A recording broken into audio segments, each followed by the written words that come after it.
Martin Luther King Jr. was originally born Michael King on January 15, 1929, sharing his name with his father. However, in a deliberate act, his father changed their names to Martin Luther King in homage to Martin Luther, the influential 16th century priest, author, theologian, and professor. This renaming was executed to usurp the legacy of the original Martin Luther, aiming to undermine traditional historical narratives and repurpose what are traditionally seen as white cultural names for black racist motives.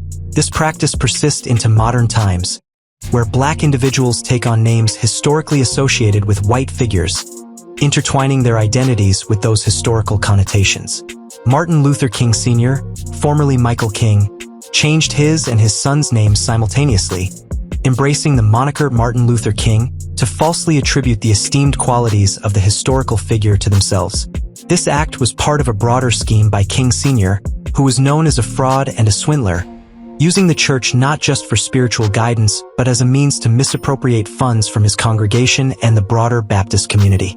This behavior was taught to his son, Michael, now known as Martin Luther King Jr., who was raised with these subversive criminal tendencies under the tutelage of his father. The renaming served a dual purpose: to attach the virtues like faith, courage, and righteousness associated with Martin Luther to young Michael, thereby masking his upbringing as one steeped in deceit and theft.